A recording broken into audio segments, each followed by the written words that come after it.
guys, it's Lucy, and today I'm going to be doing a video on books from my childhood. I originally saw Vanessa from Paper Fairy do a video like this, and I thought it was a great idea because I actually have a lot of books from when I was younger. I keep them for sentimental reasons and for videos exactly like this. So I have another bookshelf that's not this one, which is why if you've seen my bookshelf tour, you haven't seen any of these books on it. So I pulled out a bunch of books that give me warm, fuzzy feelings when I look at them from that bookshelf. And I'm going to show them to you today. And some of these I actually have like multiples of the books, like they're in a series, and so I just pulled out one because you don't need to see all of them, so I'll let you know which ones those are. First we have James and the Giant Peach by Roald Dahl. This is actually not my favorite Roald Dahl book, it's just the one that I happen to own for whatever reason. I feel like I stole this from school, but my favorite is actually Matilda, but I'm showing this to you because of Roald Dahl. When I was younger, I used to love Roald Dahl. He was one of my favorite authors. I read almost all of his books, I want to say. Actually, I haven't read almost all of them. It feels like I've read almost all of them. I read the popular ones, I guess. But I loved his books. They were just so fun and engaging. Next we have The Babysitter's Club, written by Anne M. Martin. And this specific one is Christy and the Secret of Susan. If you don't know, The Babysitter's Club is a giant series of books that are about this group of girls who run a babysitting business in like, what year was it? The 90s, 80s maybe? They all sit in a room and take calls like once a week. It's kind of funny, like, looking back, because we have cell phones now, and then they go out and, like, whoever calls in, they're like, oh, can one of you babysit for me? And the series follows, like, all of them as they, like, learn to babysit, be, like, young teenagers and things like that. I haven't read too many of these. I think I have 4 outside, and they're all, like, my older sisters, which is why this one is so torn up, because it's, like, 30 years old or something. I picked this one specifically because this is about one of the babysitters starts babysitting a girl who has autism, and I had never heard of that before when I read this when I was like maybe 10. So I just thought that was interesting, and that's kind of what these series are. You kind of learn a lot of things while also having fun, like reading about their babysitting adventures. Chicken Soup for the Teenage Soul. When I was younger, I used to love Chicken Soup for the Soul books, not just the Teenage Soul. If you've seen my first bookshelf tour, they were still on this bookshelf, and I have like 10 of these books. I love them so much. I just loved reading about other people's lives and like their stories that they had to share, and especially like the Teenage Soul ones because I was younger, and I'm pretty sure I read most of these when I was like not a teenager, like I was like 11 or 12 maybe, but I just loved reading them. The Chicken Soup for the Soul books are kind of like a self-help book, but not really. Like there are no lessons that the authors are trying to teach you. It's basically a bunch of people write into the authors on the cover, and they take the stories and I assume edit them and like compile them into books. That's why there are so many of them. And people write in stories about their lives, like their first loves or like finding religion or things like that. And a lot of them are really inspirational, which is why it's kind of self-help. But I don't know, I just love them so much. I couldn't even give you a reason why I love them so much, but I did. From the Mixed Up Files of Mrs. Basil E. Frankweiler. This is a children's classic, definitely. This is about 2 kids who decide they're fed up with their home life and decide to run away and move to the Metropolitan Museum of Art.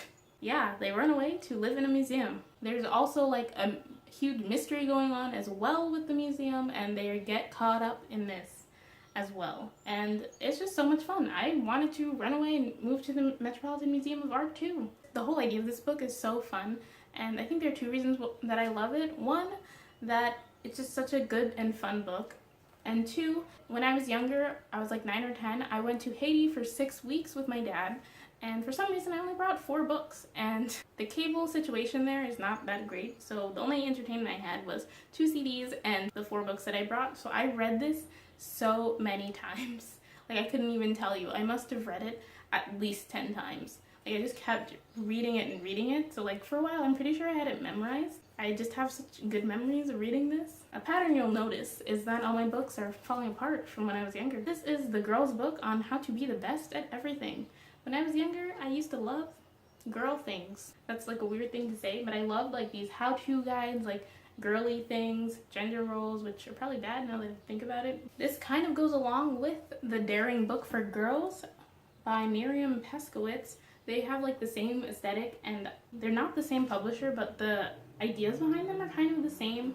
They kind of like things that girls should do. I just enjoyed reading them, and like there are boys books too, and I read those too. There's like how to write an award-winning haiku, how to customize a t-shirt, how to act like a celebrity, like fun things like that. And I just loved having these kind of guidebooks. Like the daring book for girls, daring Spanish girls. Like this specific page has like a bunch of like important women from Spain and talks a little bit about what they did. Like there's a page on women spies, so it's like a little bit more about empowering little girls, and I just loved these things. And the last book to go along with those is For Girls Only, Everything Great About Being a Girl. As I said, I really, really love these kinds of books. This one has like how to read your palm. This one was a little more gimmicky. Since we're talking about girl power, we have A Smart Girl's Guide to Money, an American Girl book. I loved.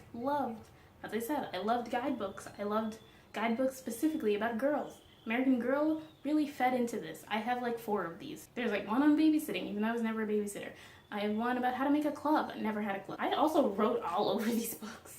Like I just circled them and all this stuff, but I loved these American Girl books. Just how to become a millionaire. I should probably take this advice because I'd like to be a millionaire.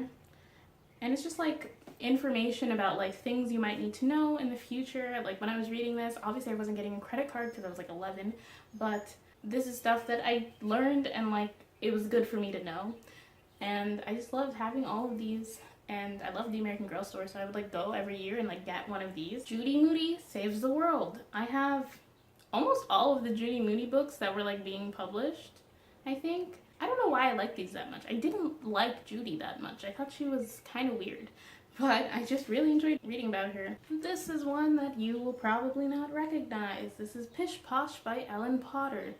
I loved this book when I read it when I was younger. I've read it at least 5 times.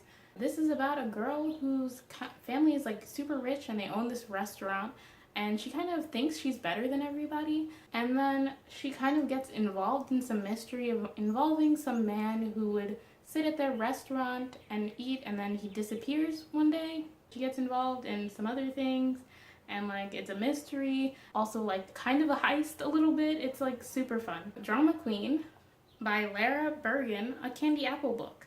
This is not really specifically about this book, but candy apple books. Scholastic Book Orders sold them, and I loved them. I have like 5 of them, and they're kind of like the precursor to like YA romance. So my contemporary love runs deep because it mostly follows these girls who are in school and like have a crush on a guy and like have some other kind of drama. Judy Jones and the Stupid Smelly Bus by Barbara Park.